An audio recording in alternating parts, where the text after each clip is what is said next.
আসসালামু আলাইকুম আরহামাতুল্লাহি আবরাকাতুহু। প্রিয় ভাই ও বোনেরা, হাজরার দিনলিপি এর দিন দুইতে আপনাদের সবাইকে স্বাগতম। বোনেরা, আজকে যে কাহিনী বলবো এটা শোনার পর আপনার মেয়ের বিয়ের ডিমান্ড সব লজ্জা পাবে। আজকে বলবো দুনিয়াতে সবচেয়ে দামি বিয়ের কাহিনী। যে বিয়ের মহারানা ছিল মাত্র একটা পুরাতন বর্ম, একটা লোহার বর্ম। জান্নাতের সর্দারিনী মা ফাতেমা রাদিয়াল্লাহু তাআলা আনহার বিয়ে জান্নাতের যুবকদের সর্দার হযরত আলী রাদিয়াল্লাহু তাআলা আনহা এর সাথে। কিভাবে হলো চলেন শুনি। হযরত আলী রাদিয়াল্লাহু তাআলা আনহার লজ্জা। নবুয়তের দ্বিতীয় হিজরতি। মদিনার ঘরে ঘরে কথা। নবীজির মেয়ে ফাতেমা রাদিয়াল্লাহু তাআলা আনহা বড় হয়ে গেছেন, বিয়ের বয়স হয়েছে। সাহাবায়ে কেরামের লাইনে দাঁড়াই দিয়ে গেলেন। আবু বকর সিদ্দিক রাদিয়াল্লাহু তাআলা আনহা আসলেন। ওমর ফারুক রাদিয়াল্লাহু তাআলা আনহা আসলেন। ধনী সাহাবীরা আসলেন। সবার এক কথা, ইয়া রাসূলুল্লাহ, আপনার মেয়ে ফাতেমা রাদিয়াল্লাহু তাআলা আনহাকে আমার কাছে বিয়ে দিন। নবী সাল্লাল্লাহু আলাইহি ওয়াসাল্লাম সবার এক জবাব দিতেন, মাথা উঁচু করে বলতেন, ফাতেমার বিয়ের ব্যাপারে আল্লাহর হুকুমের অপেক্ষায় আছি। কিন্তু হযরত আলী রাদিয়াল্লাহু তাআলা আনহার লজ্জায় নবীর কাছে যেতে পারতেন না। কেন যাবেন? উনার তো কিছুই নাই, একটা বর্ম ছাড়া, একটা ঘোড়া ছাড়া। আলী রাদিয়াল্লাহু তাআলা আনহা ভাবতেন, আমি ফাতেমা রাদিয়াল্লাহু তাআলা আনহার যোগ্য না। উনি জান্নাতের মেয়ে, আমি গরিব সাহাবী। একদিন সাহাবীরা আলী রাদিয়াল্লাহু তাআলা আনহাকে ধরলেন, বললেন, আলী, তুমি যাও নবীজির কাছে প্রস্তাব দাও। ফাতেমা রাদিয়াল্লাহু তাআলা আনহা তোমাকেই পছন্দ করেন। আলী রাদিয়াল্লাহু তাআলা আনহা কাঁপতে কাঁপতে নবীজির দরজায় গেলেন। ভিতরে ঢুকে সালাম দিয়ে চুপ করে বসে রইলেন। মুখ দিয়ে কথা বের হয় না লজ্জায়। নবীজি সাল্লাল্লাহু আলাইহি সাল্লাম বুঝে গেলেন। মৃদু হেসে বললেন, আলী, কিছু বলবা? বলো। আলী রাদিয়াল্লাহু তাআলা আনহা চোখের কোণে পানি ছেড়ে বললেন, ইয়া রাসূলুল্লাহ, আমি ফাতেমা রাদিয়াল্লাহু তাআলা আনহাকে বিয়ে করতে চাই, কিন্তু আমার কাছে দেওয়ার মতো কিছুই নেই। নবীজি সাল্লাল্লাহু আলাইহি সাল্লাম আলী রাদিয়াল্লাহু তাআলা আনহার কাছে গেলেন। এর কথা শুনে কিছু বললেন না, শুধু বললেন, আলী, 3 দিন পর আসো। এই 3 দিন আলী রাদিয়াল্লাহু তাআলা আনহা এর ঘুম নাই, খাওয়াও নাই, শুধু আল্লাহর কাছে দোয়া, আল্লাহ, আমি কি ফাতেমা রাদিয়াল্লাহু তাআলা আনহার যোগ্য হব? 3 দিন পর আলী রাদিয়াল্লাহু তাআলা আনহা আবার গেলেন। নবীজি সাল্লাল্লাহু আলাইহি সাল্লাম জিজ্ঞাসা করলেন, আলী, তোমার কাছে মোহরানা দেওয়ার মতো কি আছে? আলী রাদিয়াল্লাহু তাআলা আনহা বললেন, ইয়া রাসূলুল্লাহ, একটা বর্ম আছে আর একটা ঘোড়া আছে। নবীজি সাল্লাল্লাহু আলাইহি সাল্লাম বললেন, ঘোড়া তোমার লাগবে জিহাদের জন্য, বর্মটা বিক্রি করে আসো।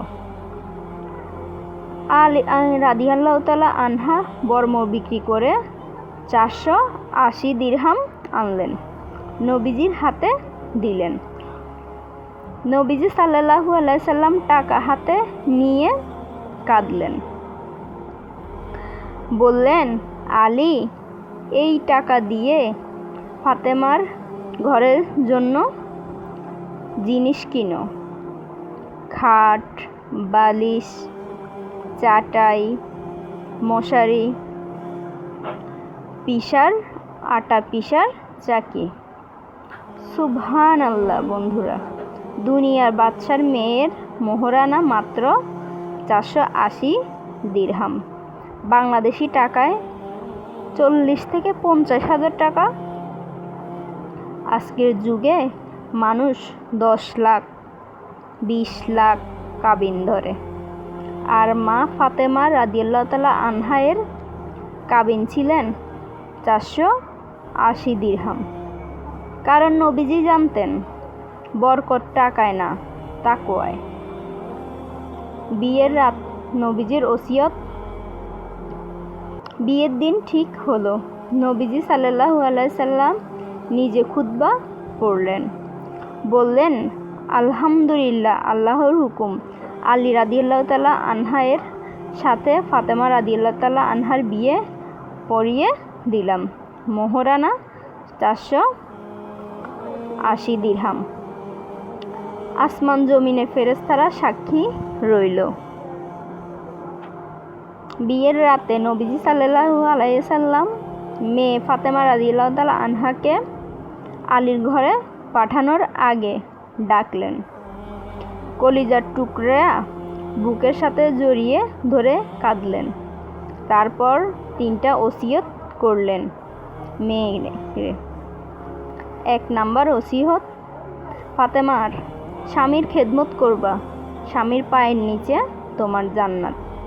2 নাম্বার ওসিয়ত, ফাতেমা ঘরের কাজ নিজেই করবা, আলীর জন্য রুটি বানাবা, পানি আনবা, ঘর মুছবা, ইত্যাদি ইত্যাদি সব কাজ করবা। 3 নাম্বার ওসিয়ত, ফাতেমা রাদিয়াল্লাহু তাআলা আনহা রাগ করবা না, সবর করবা, আলী যদি কষ্ট দেয় তুমি হাসি মুখে সহ্য করবা। তারপর আলী রাদিয়াল্লাহু তাআলা আনহাকে ডাকলেন, বললেন, আলী, ফাতেমা আমার কলিজার টুকরা, ওরে কষ্ট দিও না, ওরে মারিও না, ওর সাথে ভালো ব্যবহার করো। সংসার অবস্থান। বিয়ের পর আলী রাদিয়াল্লাহু তাআলা আনহা আর ফাতেমা রাদিয়াল্লাহু তাআলা আনহা এর ঘরে কি ছিল জানেন? একটা চাটাই, একটা বালিশ, একটা পানির মশক, একটা আটা পিসার চাকি, একটা কম্বল। রাতে 2 জন এক কম্বলের নিচে ঘুমাতেন, শীত কাঁপতেন। ফাতেমা রাদিয়াল্লাহু তাআলা আনহা সারা দিন পিসার চাকি ঘুরাতেন, হাতের চামড়া উঠে যেত, বুকের মধ্যে দাগ পড়ে গেছিল চাকি টানতে টানতে। আলী রাদিয়াল্লাহু তাআলা আনহা সারা দিন মাঠে কাজ করতেন, রাতে এসে দেখতেন বিবি কাঁদছেন, কিন্তু একটা দিনও ফাতেমা রাদিয়াল্লাহু তাআলা আনহার কোনো অভিযোগ করেনি। বললেন, বাবা, আমার কষ্ট হয়।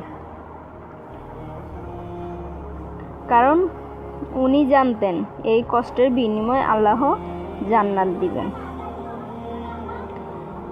এই গল্প থেকে আমাদের কিছু শিক্ষা। বোনেরা, এই কাহিনী থেকে আমরা 3টে শিক্ষা পাই। 1 নাম্বার শিক্ষা, মোহরানা কম হলেও বরকত বেশি। টাকা পয়সা দিয়ে সংসার হয় না, তাকওয়া দিয়ে সংসার হয়। 2 নাম্বার শিক্ষা, মেয়েদের বিয়েতে ডিমান্ড কমাতে হবে, মা ফাতেমা রাদিয়াল্লাহু তাআলা আনহার এর মতো সিম্পল হতে হবে।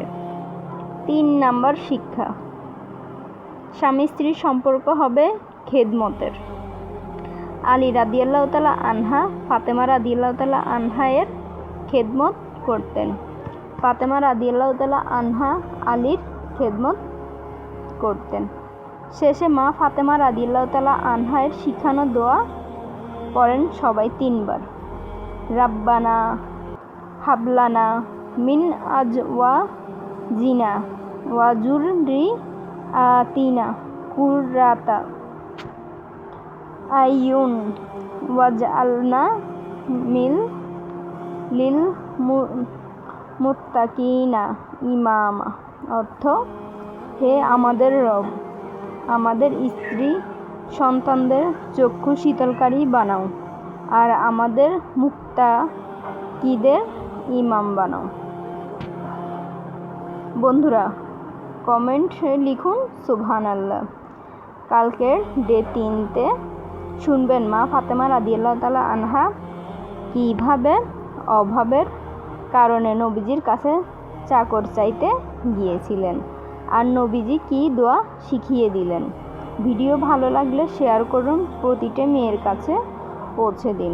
আসসালামু আলাইকুম ওয়া রাহমাতুল্লাহি ওয়া বারাকাতুহু। আল্লাহ হাফেজ।